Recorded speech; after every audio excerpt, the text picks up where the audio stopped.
Rain hit the windshield of the black Maybach in slow, deliberate beats, like a clock counting down something no one in the car wanted to name. Inside, Yoon Hye-rin pressed her palm flat against the curve of her belly, where 3 small heartbeats kept their own rhythm under her ribs. The driver had not spoken in 20 minutes. The bodyguard in the front seat would not meet her eyes in the mirror. On the leather beside her sat a folded silk handkerchief, white, embroidered with a single plum blossom in red thread, the kind her husband once tucked into her coat pocket on cold mornings when he still pretended to love her quietly. Tonight, that same handkerchief was wrapped around a hospital discharge envelope addressed not to her, but to a woman named Cha Mi-sol, and to a 4-year-old boy named Do-yoon, who shared her husband's last name without sharing her bed. The car stopped in front of the Seo family estate in Pyeongchang-dong, where the gates had iron lilies welded into the bars, and the gravel was always raked in straight lines, even in rain. Seo Jin-woo stood under the portico, smoking, the ember of his cigarette the only warm color in the night. He did not come down the steps. He waited, the way men wait who are used to being walked toward. Hye-rin walked toward him. She held the handkerchief out, plum blossom up. He looked at it, then at her stomach, then somewhere past her shoulder, as if a more important thought were arriving by mail. "You went to the hospital tonight," she said. Her voice did not shake. She had practiced not shaking for 9 months. "You signed papers for her, not me." "Hye-rin, you named the boy already?" "Do-yoon, you picked the Hanja yourself. The nurse showed me the form because she thought I was the mother." "Hye-rin, 3. She lifted her hand from her stomach so he could see how it trembled, because she wanted him to remember that detail later, when remembering would cost him. "There are 3 in here, Jin-woo. The doctor told you on Tuesday. You were in the car when he called. You said, 'Not now.'" Smoke left his mouth in a thin gray ribbon. He flicked the cigarette into the wet gravel, where it hissed and went black. "Mi-sol almost died tonight," he said, as if that were an answer. "The boy needs his father in the room when he wakes up. He's 4. He has a name. They have a name." He finally looked at her, and what she saw in his face was not cruelty. It was something worse. It was a decision already made, weeks ago, in some room she had never been allowed inside. "You have the SEO name. You have the house. You have the doctors. You'll be fine. They won't be." She did not cry. Later, she would be proud of that, in the small, mean way survivors are proud of things no one congratulates them for. She set the handkerchief on the wet step between them, plum blossom facing up, like a flag she was finally allowed to lower. "Then I release you," she said, "from the room, from the name, from the children you didn't ask about. Don't be dramatic. I'm not." She turned her back on him, and the rain caught the side of her face. "I'm being precise." She walked back to the Maybach. The driver, an older man named Mr. Bayek, who had served the SEO family for 22 years, opened the door for her, and, for the first time in those 22 years, did not bow. He simply looked at her, and his eyes were wet in a way the rain could not explain. "Where to, madam?" he asked. "Anywhere," she said. "That does not belong to him." That night, on a cracked vinyl seat in an all-night clinic in Mapo, with fluorescent light buzzing overhead, and a vending machine humming sweet barley tea 3 steps away, Yoon Hye-rin signed the divorce papers her own father's lawyer had drafted in secret 6 weeks earlier, the day he understood what kind of family his daughter had married into. She signed with a borrowed pen. The ink smudged on the 3rd sheet because her thumb was still shaking. She did not fix it. Let the smudge be the record. Let the smudge be the truth. She kept the plum blossom handkerchief. She did not know yet why. 3 years passed the way years pass when a woman has decided to be unreachable. She moved to a coastal town 2 hours south of Sokcho, where the harbor smelled of diesel and dried squid, and she rented the upper floor of an old bookstore from a woman named Halmione Pio, who asked no questions and served her seaweed soup on the first day of every month without explanation. The triplets were born in a small hospital where the nurses called her teacher instead of madam, because she had told them she taught Korean literature, which had once been true. 2 girls and a boy. She named them after weather she liked. Ha-un, summer kindness. Si-yul, poem rhythm. The boy she named Tayo, Great Dawn, because he came last and looked at the ceiling like he had been expecting it. They did not speak. Not at 1, not at 2, not at 3. The pediatrician in Soksho ran every test that could be run on 3 small bodies and found nothing wrong with their tongues, their ears, their brains. They laughed. They cried. They hummed in the bath. They tapped rhythms on the bookstore floor with wooden spoons. They simply did not use words. Selective mutism, the specialist said gently, in a beige office with a fish tank. Sometimes children who share a womb develop their own private language. Sometimes they refuse the outside one, because the outside one frightened the mother before they were born. Hayrin nodded. She did not tell the specialist about a man under a portico, or a handkerchief on a wet step, or 3 heartbeats trying to be heard over rain. She taught them to read instead. Picture books. Then chapter books. Then poems. They wrote answers on a small chalkboard, Halmione P.O., kept by the cash register, taking turns with a single piece of yellow chalk, their handwriting growing neater every season. The bookstore regulars learned to wait. The fishermen who came in for old detective novels began bringing the children candied chestnuts and asking yes or no questions they could nod to. The town folded itself around the silent triplets, the way coastal towns fold around anything strange and small in theirs. In Seoul, in a glass tower in Yeouido, Seo Jin-woo was learning the long, quiet arithmetic of a life built on the wrong choice. The SEO group had grown, shipping, construction, a chain of laundered restaurants no one in the family was supposed to mention at dinner, and Shami Sol had grown into the role of unofficial wife with the cold competence of a woman who knew she had been chosen during an emergency and was determined never to let the emergency end. Do-yoon was 7 now, a serious boy with his father's jaw and his mother's wariness, who flinched at raised voices and slept with the hallway light on. Jin-woo loved him. That was the trap of it. He loved him exactly as much as a man can love the proof of his own worst night. The plum blossom handkerchief had reappeared in Jinwoo's life in the way ghosts do, quietly, on a Tuesday. A junior accountant doing routine reconciliation on an old SEO family safe deposit box found a sealed envelope addressed in Hyren's handwriting, dated the night she left. Inside was the handkerchief, folded around a single ultrasound photograph. 3 small commas curled inside one shadow. 3 labels in a doctor's pen, A, B, C, and on the back, in Hyren's narrow script, "They heard you say not now." Jinwoo read it standing up. Then he read it sitting down. Then he did not read anything for a long time. He hired the kind of investigator who does not write things down. The investigator took 4 months because Hayrin had done what frightened women with money do well. She had become administratively boring. New name on the lease. Cash for groceries, children registered under her maiden surname at a coastal kindergarten.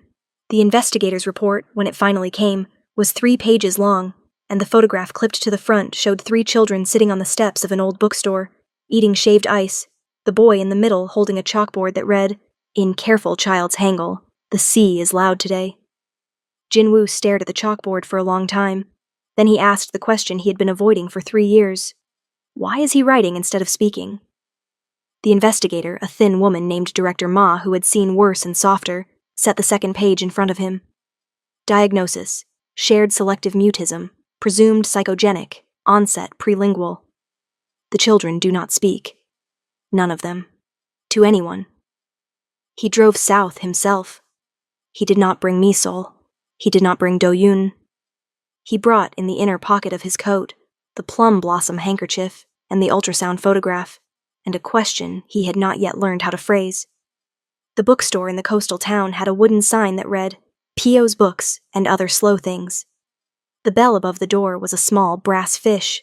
When he walked in, the fish rang, and 3 children looked up from a low table near the window, where they were folding paper boats out of yesterday's newspaper. The girls were on either side of the boy.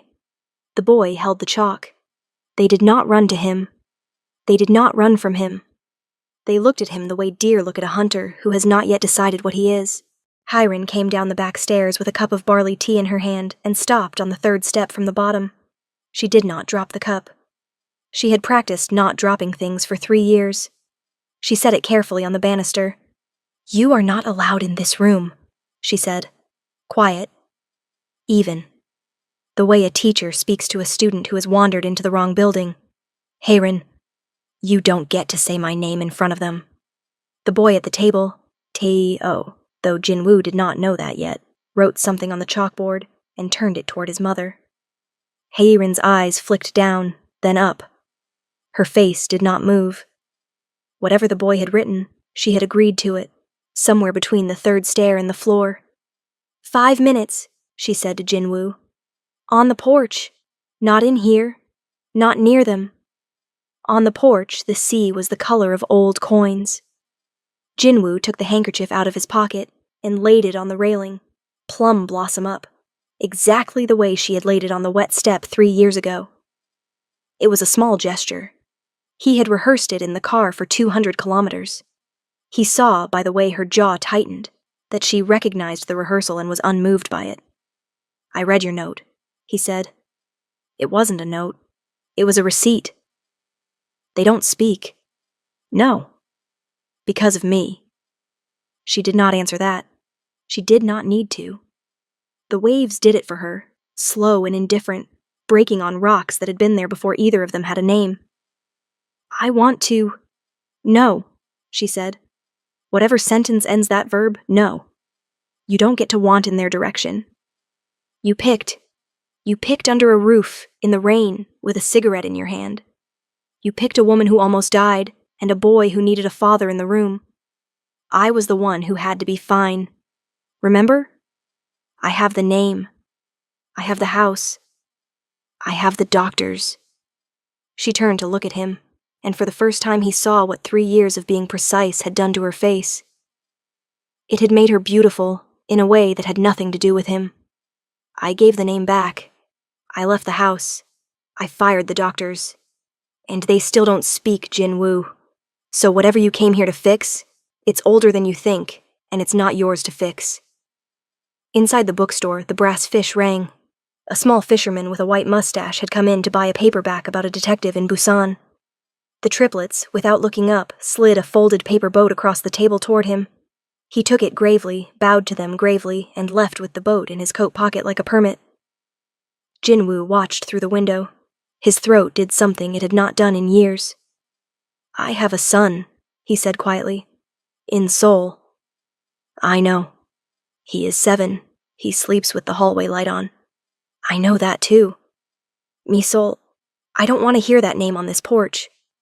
Her voice was still even, but it had iron in it now. "Not because I hate her. I don't anymore. I'm too tired. But because they—" She nodded toward the window, where 3 small heads were bent over paper. "Have never heard it, and they are not going to hear it from you." He nodded. He understood, in the slow way men like him understand things, that he had come south expecting a confrontation, and had been handed instead a boundary, which is harder, because you cannot win a boundary. You can only honor it. "What do I do?" he said. "You leave." "Heirin."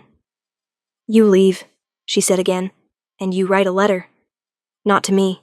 To them. 1 letter. You tell them in plain words what you did and why. Not what you felt. What you did. Children can survive what their parents did. They cannot survive what their parents pretended." He stood on the porch for a long time after she went back inside. The handkerchief stayed on the railing. He did not pick it up. He understood that it had never really been his to take back. He drove home that night. He wrote the letter in a hotel room in Gangneung, with the curtains open to the dark sea.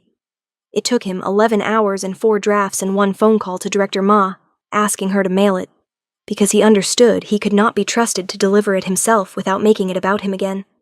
The letter said, in part, "I was given a choice on a Tuesday in October, and I made it badly. I was told there were 3 of you, and I said not now.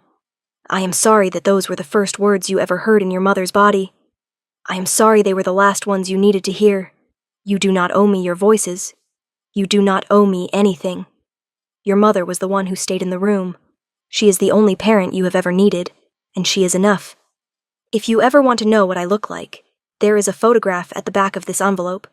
If you do not, please give the photograph to the sea." Halmayoni Pio brought the letter upstairs on a Thursday morning. Heirin read it first, alone, at the kitchen table, with a cup of barley tea going cold beside her. She read it twice. Then she called the children up the stairs. She did not read it to them. She set it on the table and said in the voice she used for hard truths, "This is from the man whose name is not on your school papers. He says he is sorry. You can read it now or later or never. You can keep it or throw it away or give it to the sea. Whatever you choose, I will help you do it." The girls, Ha-Yun and Si-Yul, leaned over the page together, their foreheads almost touching, and read in the slow, careful way of children who have learned to read mostly in silence. Teo did not lean. He climbed into his mother's lap, which he had not done since he was 4, and pressed his ear against her collarbone, the way he used to listen, perhaps, before he had been born, when there had only ever been her heartbeat, and 2 others like his own. When the girls finished, Si-Yul picked up the chalkboard and the yellow chalk. She wrote one word and turned it toward her mother. "See." Ha-Yun nodded. Te-O nodded against his mother's chest. So they walked, the 4 of them, down the gravel path past the harbor, past the dried squid hanging on lines like small flags, past the fisherman with the white mustache who tipped his cap without asking, to the rocks where the waves came in slow. Hayrin held the photograph. The children held the letter, one corner each, the boy in the middle. They did not throw it. They folded it, carefully in the same crisp folds they used for their paper boats, the girls turning it under Tayo's small, serious hands, until the letter and the photograph inside it became a single white boat with a sharp prow. Tayo set the boat on the water. The sea took it the way the sea takes everything, without comment, without permission, with a patience that has nothing to do with forgiveness. The boat rode one wave, then another, then turned its prow toward the open horizon, and was, after a little while, only a white speck, then a memory of a white speck, then nothing. Teo watched it go. Then he opened his mouth, for the first time in 3 years, and said one word, very quietly, into the salt wind. "Iyama." Mother. Hayrin did not move. She had practiced not moving. But her hand, the one not holding her son's, found her pocket, and inside the pocket was the plum blossom handkerchief, white silk, red thread, the same one she had laid on a wet step in Pyeongchang 3 years, and a lifetime ago. She had carried it every day, not because she had forgiven anyone, but because she had wanted to remember the exact weight of what she had walked away from. She took it out now. She looked at it once. Then she let it fall, plum blossom up, into the water, where it floated for a moment beside the slow ripples left by a paper boat. And then, quietly, the way old things go, it sank. The girls reached for her hands. Teo said the word again, a little louder. "Ioma." And then, because triplets share more than wombs, Ha-Yun said it. Then Si-Yul. 3 small voices, none of them practiced, none of them perfect, all of them arriving at the same shore at the same time, into a wind that smelled of diesel and salt, and the dried squid of a town that had folded itself around them without ever asking why they were quiet. Hayrin knelt on the rocks. She gathered all 3 of them into her coat. She did not say anything back. She had said enough 3 years ago on a wet step, with a handkerchief between her and a man under a portico. This time, she only listened. And somewhere on the open water, a paper boat with a letter inside it crossed a current, and was carried slowly toward a horizon that did not belong to anyone. Not to a man in a glass tower, not to a woman in a glass house, not to a boy who slept with the hallway light on, but only to the sea, which had been there before any of them had a name, and which would be there, patient and indifferent and kind, in the way only old things are kind, long after every name had been forgotten, except the one 3 children had finally chosen to say out loud. Iyama. The word the sea had been waiting for.